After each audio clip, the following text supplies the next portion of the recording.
Oi, turma, vamos começar mais uma aula de História. E a aula de hoje é sobre a continuação do Brasil colônia, com a chegada da família imperial no território brasileiro. No início do século XIX, parte da Europa estava dominada pelas tropas do imperador dos franceses, Napoleão Bonaparte. Seu principal inimigo era a Inglaterra. Em 1806, o imperador decretou o bloqueio continental que obrigava todas as nações da Europa a fecharem seus portos ao comércio inglês. Com isso, Napoleão pretendia derrotar a Inglaterra pela via econômica. Nessa época, Portugal era governado pelo príncipe regente Dom João, que era pressionado por Napoleão para fechar os portos portugueses ao comércio inglês. Ao mesmo tempo, queria manter as relações comerciais com a Inglaterra, fornecedora dos produtos manufaturados consumidos em Portugal e também compradores de mercadorias portuguesas e brasileiras. No início do século XIX, o imperador francês Napoleão Bonaparte quer dominar a Europa. A Inglaterra resiste e ele exige que os outros países bloqueiem o comércio com os ingleses. Portugal não sabe o que fazer. Se romper com a Inglaterra, perde seu maior parceiro econômico e vai à falência. Se não romper, é invadido pelos franceses. Para resolver a situação, o embaixador inglês em Lisboa convenceu Dom João a transferir-se com a corte para o Brasil. Desse modo, os ingleses garantiam acesso ao mercado brasileiro e a família real portuguesa evitava a deposição da dinastia de Bragança pelas forças napoleônicas. Na dúvida, o príncipe regente Dom João VI prefere não arriscar o pescoço, põe toda a sua corte em alguns navios e vai embora para o Brasil. A família real é um caso à parte. Dona Maria, a matriarca, era conhecida como a Rainha Louca e tinha surtos de alucinação em público. Já Carlota Joaquina, esposa de fachada de Dom João VI, não era exatamente um sinônimo de beleza. Mulher independente e política habilidosa, conspirava frequentemente contra o marido para assumir o trono. No dia 29 de novembro de 1807, a família real, fidalgos e funcionários partiram para o Brasil, escoltados por 4 navios britânicos. No dia seguinte, as tropas francesas invadiram Lisboa. No dia 22 de janeiro de 1808, Dom João chega a Salvador, onde decretou a abertura dos portos do Brasil às nações amigas de Portugal. Isso pôs fim ao monopólio comercial português no Brasil. Rapidamente, os produtos ingleses começaram a chegar e um grande número de firmas inglesas se instalaram no Brasil. Em sua estadia na capital baiana, Dom João também fundou a Escola de Cirurgia da Bahia, o equivalente às atuais faculdades de medicina.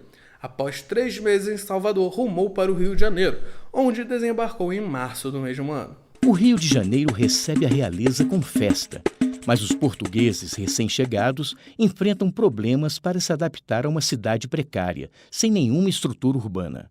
Por isso mesmo, várias pessoas são desalojadas de suas casas, que passam a abrigar os quase 12 mil membros da comitiva real.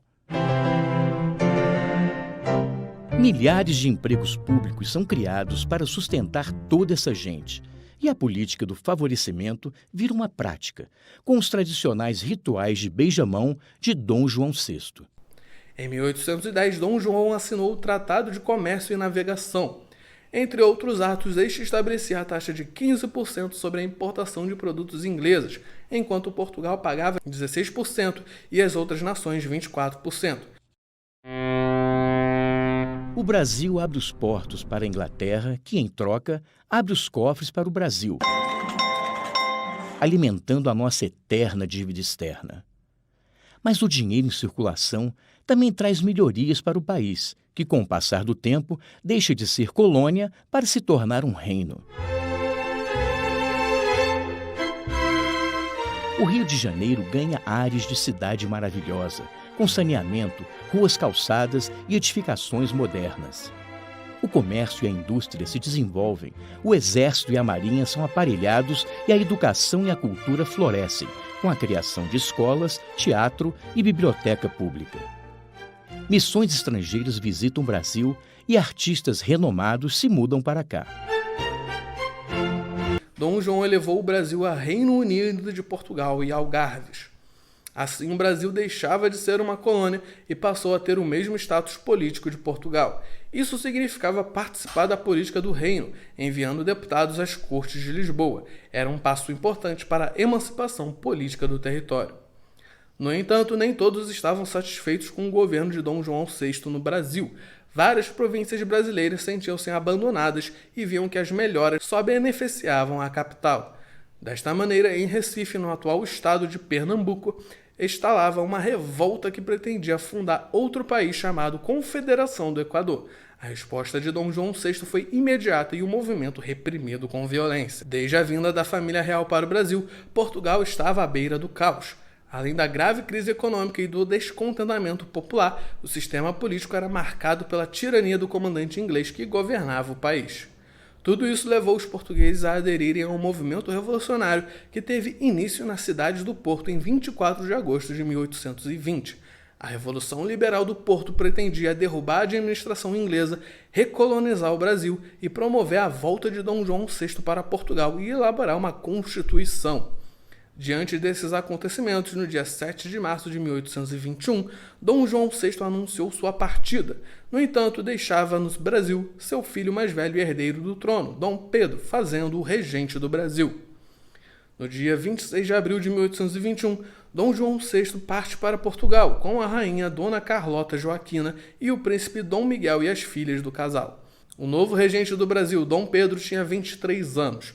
Várias medidas das cortes de Lisboa buscavam diminuir o poder do príncipe regente e, desse modo, por fim, a autonomia do Brasil. A insistência das cortes para que Dom Pedro voltasse a Portugal despertou atitudes de resistência no Brasil. No dia 9 de janeiro de 1822, foi entregue ao príncipe regente uma petição com 8.000 assinaturas solicitando que não abandonasse o território brasileiro. Cedendo às pressões, Dom Pedro respondeu: "Como é para o bem de todos e felicidade geral da nação, estou pronto, diga ao povo que fico." O dia do fico foi mais um passo para a independência do Brasil. No entanto, em algumas províncias brasileiras, os partidários dos portugueses não eram favoráveis ao governo de Dom Pedro. O general Avilés, comandante do Rio de Janeiro e fiel às cortes de Lisboa, tentou obrigar o embarque do regente, mas foi frustrado pela mobilização dos brasileiros, que ocupavam o Campo de Santana. Os acontecimentos desencadeavam uma crise no governo e os ministros portugueses demitiram-se. O príncipe formou um novo ministério sob a liderança de José Bonifácio, até então vice-presidente da Junta Governativa de São Paulo. No mês de maio, o governo brasileiro estabelecia que as determinações vindas de Portugal só podiam ser acatadas após a aprovação de Dom Pedro. Enquanto isso, na Bahia desencadeava-se a luta entre tropas portuguesas e brasileiras. Por sua vez, as cortes em Portugal tomavam medidas como: declararam ilegítima a Assembleia Constituinte reunida no Brasil, o governo do príncipe regente foi declarado ilegal e ele deveria regressar imediatamente a Portugal. Diante da atitude da metrópole, o movimento pela separação ganhava mais adeptos. Dom Pedro resolveu partir para a província de São Paulo a fim de garantir o apoio dos líderes locais. A princesa Dona Leopoldina seria a regente durante a ausência do marido.